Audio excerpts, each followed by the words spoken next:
Magandang umaga. Ngayon pong araw na ito ay mag-i-inject tayo ng vitamins sa ating mga bagong panganak na bisiro at sa mga inahin.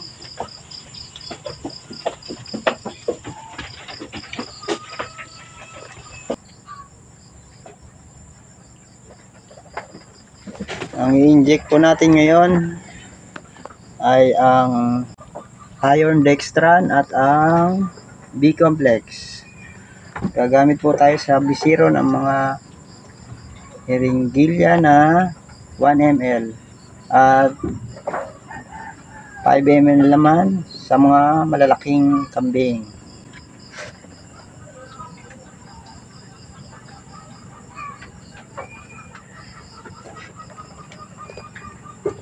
Ang i-inject po natin sa ating mga bisiro ay 0.5 ml lang po muna dahil 3 araw pa lang po sila. Next week na lang po natin sila bibigyan ng 1 ml. Ang ating pong inahin ay na-injectan na po natin ng iron saka B-complex. Ang ating pong inahin na bagong panganak ay na-injectan na rin natin ng DCM sa unang araw ng kanyang panganak at ng B-complex para medyo lumakas ang gatas kaagad. Ito po ang karaniwang ginagawa natin kapag may inahin na bagong panganak at mga bisirong nag-iedad ng 3 araw. Tara na po at panoorin nyo ang aking pag-i-inject.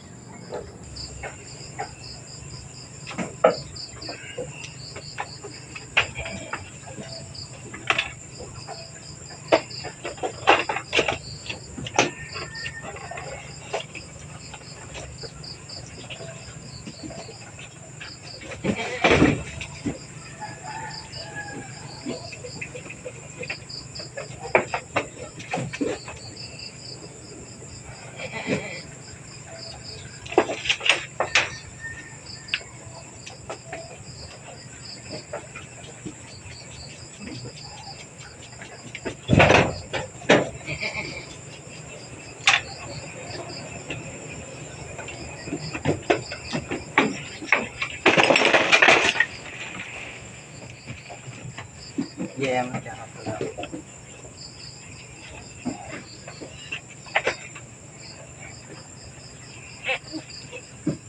ito po yung pating i-injectan natin, yung sa may hita niya. Dito natin siya i-injectan ng vitamins. Kaliwat kanan, dito yung iron, dito naman yung B-complex. Kabilaan po.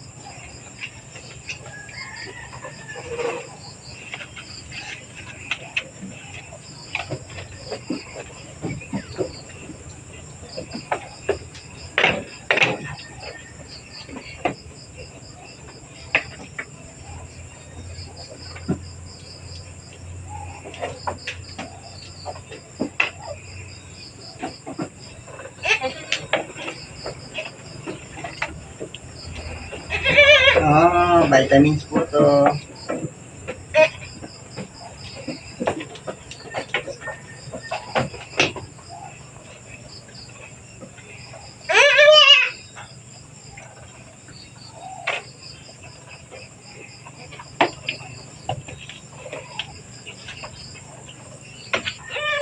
Ito naman po yung pangalawa natin, ang ating barako. Oh, yan. Dito rin po natin siya i-inject sa hita. Yung iba po ay nag-i-inject dito sa bandang leeg, pero pag maliliit po ang kambing, dito ko lang po sa hita i-injectan. Maliit pa po yung kanilang leeg. Yan. B-complex po uli at iron dito kabilaan.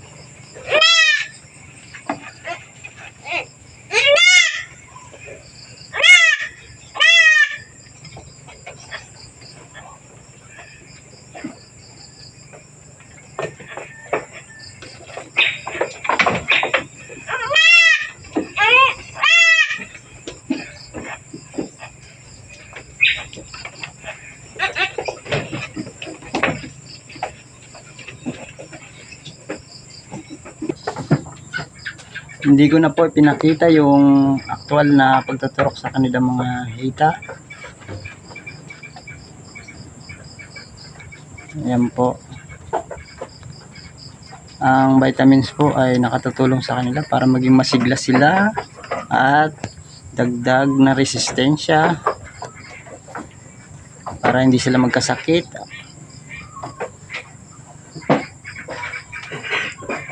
At ang ibang vitamins naman ay nagpapabilis sa kanilang paglaki. Yan, para lumaki silang mabilis at malulusog.